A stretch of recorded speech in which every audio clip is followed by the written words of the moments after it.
it's amazing. Mm-hmm. Yeah, and in all other sectors of society as well, that we're starting to enliven more and more with spirit, from politics to financial systems to business systems to road systems. Like, it's starting to infuse itself everywhere, and like one step at a time from the inside out. And there's going to be some cracking at the seams and some growth pains, unfortunately.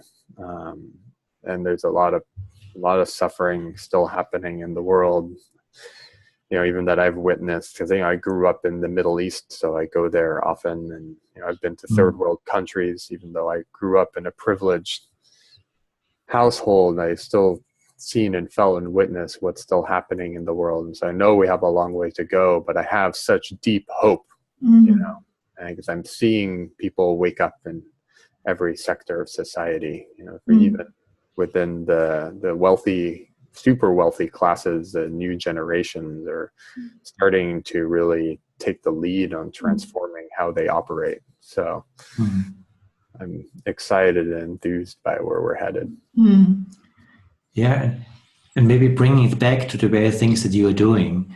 I really also, listening to you, I see again how in the center of all of this, it needs also an entrepreneurial spirit who is able to have a vision how to organize this and how to make it available for many, so that we find the right ways to funnel spirit in this technology. Let's call it this way.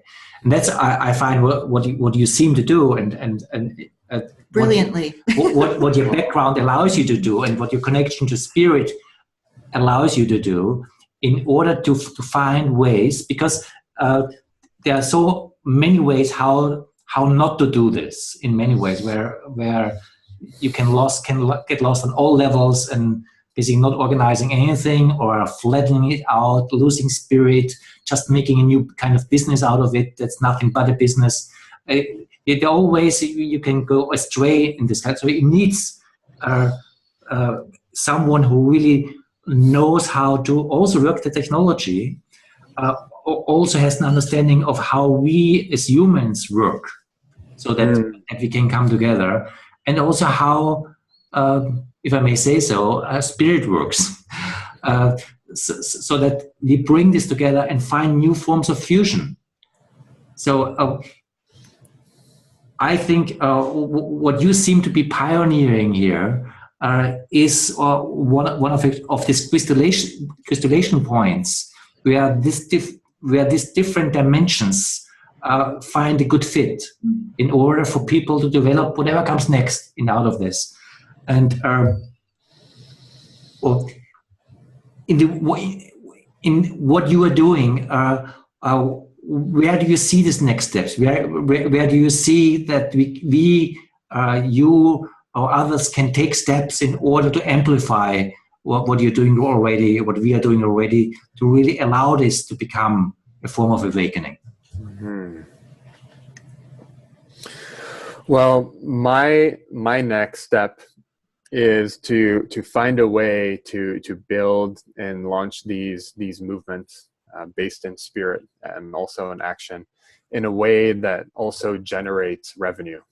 Because up until now, all these events that we've organized, for the most part, has been us putting money in, sponsors, donors, and it has as yet, we've generated some revenue, but we've yet to crack the code fully of a way to build and launch these movements to sustain themselves. So right now, I've let go of creating any new movements and fully focusing on Global Sisterhood, the women's movement, and really finding out, all right, how do we continue to be rooted in spirit and in our offering and in our mission and vision, and supplying a lot of free resources for women to come together, to connect, transform themselves, and transform the world, and then also offer extra value in a low dollar way that's accessible to the public, in such a way that allows us and the team to continue to build and thrive and offer. to the world. Mm-hmm.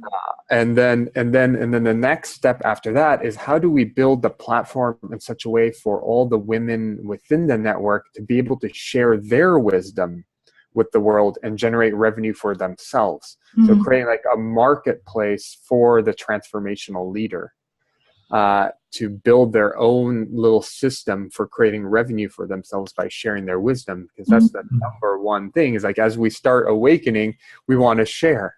Right. And we want to focus on that fully. Right. And then, so we also want to generate revenue doing that.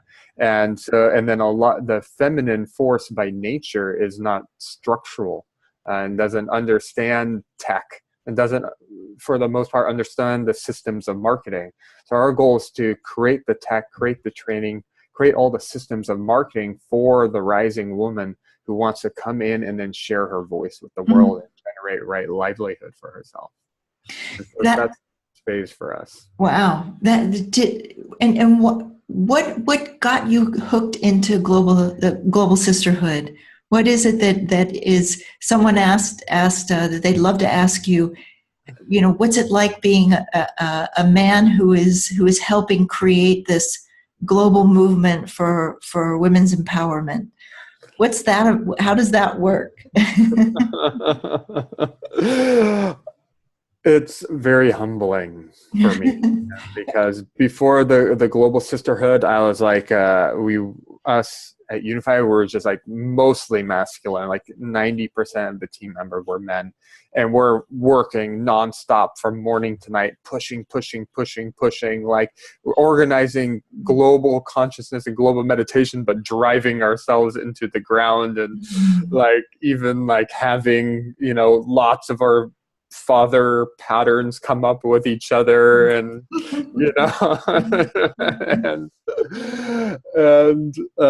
and been very masculine driven a lot of my life, and like being in service to the Global Sisterhood, and now not even being in service and not even helping and supporting, but actually getting in there with the women of our team and helping build divisions of the organization has really inspired me to evolve to a new place of balance inside myself, where there's like a much deeper relationship of the masculine and feminine in my world and externally outside of my world. And just is, for me, this phase of my life for the last couple of years has been around honoring and witnessing the feminine force inside myself and on the planet start to rise to meet the masculine force, and the masculine force to come and meet the feminine force and find the healing and the peace and the balance between it all and the harmonization. And so for me, it's been a practice of harmonizing those forces inside myself and learning how to show up strong and driven and clear and structured and my masculine gifts, while also honoring and witnessing the beauty of the feminine on our team, and then what gets created externally, and making mistakes and learning and getting back up and taking the next step together.